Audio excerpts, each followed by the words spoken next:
से SIR पे विपक्ष आरोप लगाता है कि ये विपक्षी वोटरों को खासकर अल्पसंख्यक को हटाना चाहते हैं, कुछ दलित वर्ग को हटाना चाहते हैं। भाजपा SIR के जरिए सत्ता में बने रहना चाहती है, इस पर क्या कहेंगे? देखिए, SIR स्पेशल इंटेंसिव रिवीजन, पुनर्निरीक्षण गहन, इसमें किसी को क्या आपत्ति हो सकती है भैया? हाँ, मैं भारत का हूँ तो जो वोटर बहुत सारे लिस्ट में ऐसे भी नाम हैं जो अब इस दुनिया में नहीं हैं, लेकिन कई कई सालों से वो वोटर लिस्ट में बने हुए हैं। उनका नाम हटाना, नए सिरे से जो नए बच्चे जो है बड़े हो गए, 18 वर्ष की उम्र में हो गए हैं, उनका जोड़ना, फर्जी वोटरों का नाम काटा जाना, इसमें किसी को क्या दिक्कत हो सकती है? और मैं तो मानता हूं कि उत्तर प्रदेश में सपा मुखिया अखिलेश यादव जी ने भी SIR भर दिया है। सपाइयों को भी अब पूरे प्रदेश में SIR फॉर्म भर देना चाहिए, क्योंकि समय बहुत कम है और काम बहुत ज़्यादा है। चुनाव 2027 में आने वाला है। मैं मानता हूँ कि उत्तर प्रदेश को 100% इस बार मतदाताओं को वोट देना चाहिए। उत्तर प्रदेश से एक मैसेज जाना चाहिए।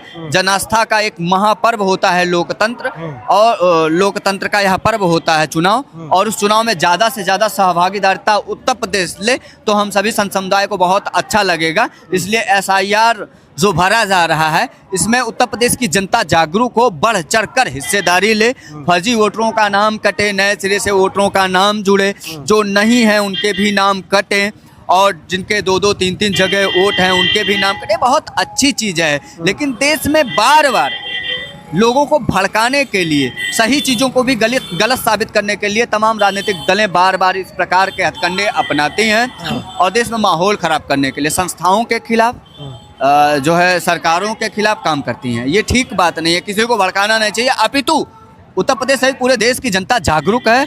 तमाम राजनीतिक दलों की राजनीतिक मंशा को वो समझ चुकी है कि ये बार बार लोकतंत्र के नाम पर, संविधान के नाम पर, SIR के नाम पर, EVM के नाम पर, इलेक्शन कमीशन के नाम पर, और तमाम जो हमारी सुरक्षा संस्थाएं हैं उनके नाम पर, सेनाओं के नाम पर, पुलिस के नाम पर भड़काने का काम करते हैं और राजनीतिक फायदा और राजनीतिक मंशा के लिए काम कर रहे हैं। और शायद यही वजह है कि दशकों से ये लोग सत्ता से बाहर हैं। राहुल गांधी जी बिहार के चुनाव में गए थे, वहाँ अपने आप को ब्राह्मण कहते थे कि मैं ब्राह्मण परिवार से हूँ, लेकिन वो सर्टिफिकेट दिखाया कि ब्राह्मण कहाँ है, सर्टिफिकेट दिखाया कि ब्राह्मण कहाँ है राहुल गांधी। जैसे मैं दिवाकराचार्य महाराज निवेदन करता हूँ कांग्रेस के युवराज राहुल गांधी जी से, जो 56 साल के युवा हैं, वो अपना सर्टिफिकेट दिखाएं कि वो ब्राह्मण कहाँ है।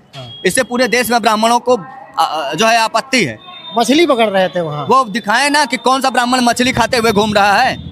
मछली, मांस और शराब, गांजा और इस प्रकार की गतिविधि में संलिप्त है। खुद को ब्राह्मण कहना ये गलत बात है। आप कुछ भी हो, आप स्वतंत्र हैं, आप कुछ किसी भी जाति में जाइए, लेकिन राजनीतिक फायदे के लिए ब्राह्मण, ठाकुर, वैश्य, शूद्र बनिए, ये उचित नहीं है, ये उचित नहीं है। महाराज जी, एक IAS अधिकारी जिन्होंने बयान दिया, आपने सुना होगा, क्या कहना चाहेंगे? एक IAS अधिकारी का बयान कहाँ तक शोभनीय है? देखिए, ऐसे अधिकारियों को तुरंत सस्पेंड करके और कानूनी हथकंडे अपनाने चाहिए। इनको हथकड़े लगाकर ऐसे अधिकारियों को जेल में ठूस देना चाहिए। ये लोग सामाजिक सौहार्द को बिगाड़ने की कोशिश कर रहे हैं। हिंदुओं के आपसी जो सौहार्द हैं, सद्व्यवहार हैं, उसमें खनन पैदा करने के लिए राजनीतिक एजेंडे के तहत ये लोग काम करते हैं। राजनीतिक पार्टियों के चाटुकार कार्यकर्ता हैं, ये कोई अधिकारी थोड़ी ना है इस प्रकार के लोग। ये लोग हिंदुओं को आपस में बैर बना के, हिंदुओं का और हिंदू मुस्लिम भाईचारे को बढ़ावा देने के मंशा के अनुरूप काम करते हैं।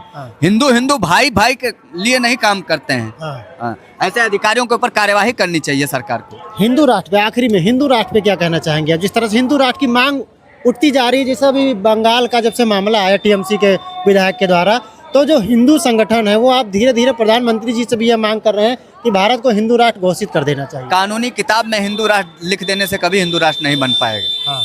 देश का युवा जागरूक हो अपने धर्म के प्रति, अपनी मूलभूत परंपरा एवं संस्कृति के प्रति। आज राम मंदिर से केसरिया धर्म ध्वज फहरा दिया गया। देश हिंदू राष्ट्र की तरफ ही अग्रसर है। धारा 370 समाप्त हो गया। आज राष्ट्र विरोधी गतिविधि करने वालों के ऊपर तुरंत कार्यवाही हो रही है। आज भारत वो देश नहीं रहा है अब कि अब भारत को गीदड़ भभकी दीजिएगा और भारत स्वीकार करेगा। यहाँ एयर स्ट्राइक होते हैं, ऑपरेशन सिंदूर किया जाता है, बहन बेटियों के ऊपर आंख उठाने वालों को अगले चौराहे पर दबोच लिया जाता है। संपूर्ण रूप से जो वातावरण बन रहा है वो दर्शाता है कि यही हिंदू राष्ट्र है। लेकिन हम अपने कर्तव्यों से यदि विमूढ़ होते हैं तो क्या जो है, कौन जिम्मेदार है इस बात का कि हिंदू राष्ट्र लिख देने से देश हिंदू राष्ट्र हो जाएगा? यहाँ हर भारतीय को अपनी जिम्मेदारियों का निर्वहन करना चाहिए, अपने कर्तव्य पारायणता को समझना चाहिए, प्रभु श्री राम के आदर्शों का अनुसरण करना चाहिए। और जब इन सारी चीज़ों को लेकर वो आगे बढ़ेगा तभी वो हिंदू राष्ट्र कहने के योग्य है, और तब से ही हिंदू राष्ट्र भी है। किसी कागजी कार्रवाई से हिंदू राष्ट्र कभी आदेश नहीं हो सकता है। और पूर्व में जब हिंदू राष्ट्र था ना, तब किसी कागज में नहीं लिखा गया था कि ये देश हिंदू राष्ट्र है, लेकिन तब ये देश अखंड भारत हिंदू राष्ट्र था, अखंड भारत था, हिंदू राष्ट्र था। हाँ, तो ये जो मोदी जी 2047 का जो ये विजन दिए हैं, क्या वो विकसित भारत का विजन, हाँ, विश्व में भारत को स्थापित करने के लिए और भारत विश्व का नेतृत्व करे, इस मनसा से माननीय प्रधानमंत्री नरेंद्र मोदी जी और हमारे उत्तर प्रदेश के आदित्यनाथ योगी जी महाराज काम कर रहे हैं। हम तो पूरी तरीके से आश्वस्त हैं कि जब हमारे प्रधानमंत्री जी का कार्यकाल खत्म होगा, जब वो प्रधानमंत्री के पद पर प्रधानमंत्री नहीं होंगे और हमारे उत्तर प्रदेश के माननीय मुख्यमंत्री जी प्रधानमंत्री होंगे, तो उसी अनुरूप हमारे मुख्यमंत्री जी भी व्यवहार करेंगे।